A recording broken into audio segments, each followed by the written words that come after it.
कोई नहीं था मेरे साथ में रोने को आईने में बैठा गुरु। Mini blog new day new mini blog. So guys यताको वेदरहरु सुन्नुहुन्छ यो ठ्याक्कै जनकपुरबाट भित्र खिरकिरे टोल भन्ने ठाउँमा है। अनि हिजो चाहिँ हाम्रो ट्याङ्की बनाउँदाखेरि 12 बजे निक्लेको 5:30 बजेसम्म चाहिँ टाइम लाग्यो हैन। अनि यहाँ चाहिँ हामी रातारात इन्द्र मारी भए पनि हामी चाहिँ यता ठ्याक्कै जनकपुर खिरकिरे टोल भित्र 5-10 किलोमिटर भित्र यहाँ सिमेन्ट झार्दैछ दाइहरूले त्यहाँ। अनि म चाहिँ किन त्यहाँ नबसेको भने यहाँ चाहिँ शीतल आछ मस्तको हावा छ है। मस्तको हावा छ यता हेर्नु यता रुखै रुख छ। अनि यहाँ चाहिँ भगवान छ यहाँ यता है। यहाँ चाहिँ अलिकति चाहिँ महाकाली है। यताको बगैँचाको बारी ठ्याक्कै आनन्द आउँछ। अस्ति चाहिँ 3 बजे गएको थियो पहाड डाँडा काँडा थियो यता तराई तराई भने जनकपुरतिर आएको छु। अनि यता सम्मो बाटो। अनि सबैजनालाई गएर माया देखाइदिनु सब्सक्राइब नगरे सब्सक्राइब गरिदिनु होला। अनि यता चाहिँ सानसुन्न छ माहौल है। यताको माहौल चाहिँ पुरै सानसुन्न आफ्नै दुनियाँमा सबैजना व्यस्त छ क्या। त्यहाँ चाहिँ अब भित्र ट्रकभित्र बस्नु धेरै गर्मी हुन्छ। बाहिर निक्ल्यो शीतल एकछिन शीतल खायो अनि सकेपछि गयो फेरि शीतल हुन्छ। यहाँ चाहिँ बाँधेको छ यहाँ डोरीले चाहिँ सिमेन्ट त्यसको रहेछ रड गरेको झर्छ कि भनेर बाँधेको रहेछ होइन। मस्तको भ्यू आजको है। यसो अब के गर्नु मस्तले यहाँ बसेर नजारा लिएर शनिबारको है सबैको छुट्टी आफ्नो भने छैन। मतलब हरेक काममा पनि शनिबार छुट्टी नहुने दिनै हुँदैन। यस्तो काममा अब महिना दिन त्यही छ भने अब मैले काम गरेको जुनसुकै ठाउँमा पनि शनिबार छुट्टी हुँदैन क्या। कामै यस्तो हुन्छ कि के भन्नु चाहेर पनि भावनालाई अब पोख्यो भने तपाईँहरूले हाँसु पात्र बनाउँछु होइन। के पोख्नु भावना त्यत्तिकै छोडिदिनु है। त्यो भावनालाई भावनामै राख्नु। तपाईँहरूलाई चाहेर पनि भन्न सकिँदैन क्या।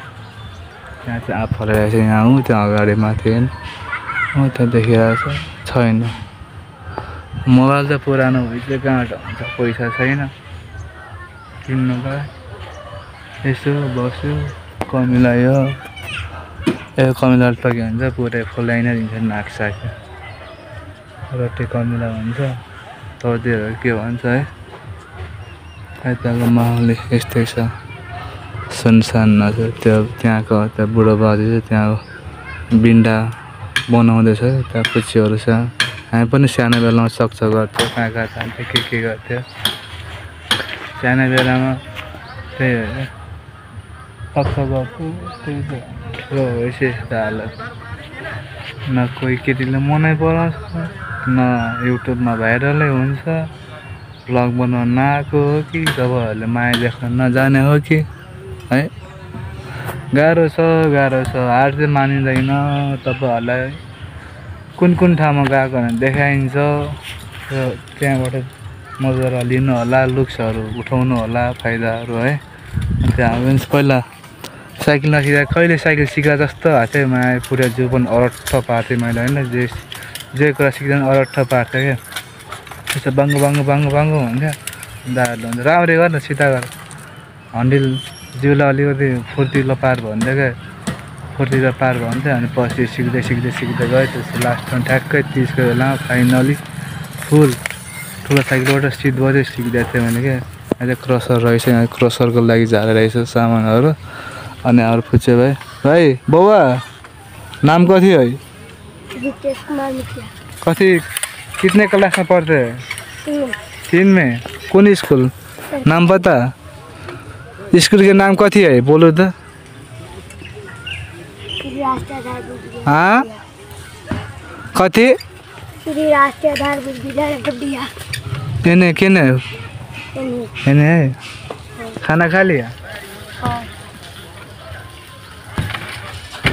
जो घुमे त्यही हो पुच्चे भाइ चाहिँ पढ्दो रहेछ यहाँ सरकारी स्कुल त्यही त सबैजना सरकारी कुनै प्राइभेट भगवान्ले पनि कस्तो बनाइदिन्छ क्या चाहेर पनि मनको कुरा नभन्नै सक्छ न केही भित्रैभित्र आफूले आफूलाई नै खत्तम गरिसके जस्तो हुन्छ क्या ब्लग थ्रु पनि भन्न सकिँदैन के भन्नु तपाईँहरूलाई होइन पर्यटन साध्य छैन भने फेरि मलाई थाहा छ मेरो मनमा के छ कसो छ होइन तपाईँहरूलाई भनेर पनि सेयर हुँदैन नगरौँ होइन यहीँ राखौँ यो होइन त्यस्तो यो कुरा हो सबैजनाले माया देखाइदिनु होला त्यही भन्न चाहन्छु है अनि सो गाइस ल बाटोतिरै भेटौँला यताको नजारा शनिबारको सटरडेको नजारा नेट भनेको यस्तो छ कि अहिले नेट भने हिरा जस्तो पाएको जस्तो हुन्छ नेटै कहीँ हुँदैन कहिलेकाहीँ हुन्छ कहिलेकाहीँ होटेलमा खाना खाएको बेलामा गएर हाल्यो मात्र नत्र कुनै हुँदैन ल सो गाइस त्यही हो अब बाटोतिर कि कहीँतिरै भेटौँला अब आज यहीँ राख्न चाहन्छु यो अहिलेको लागि ल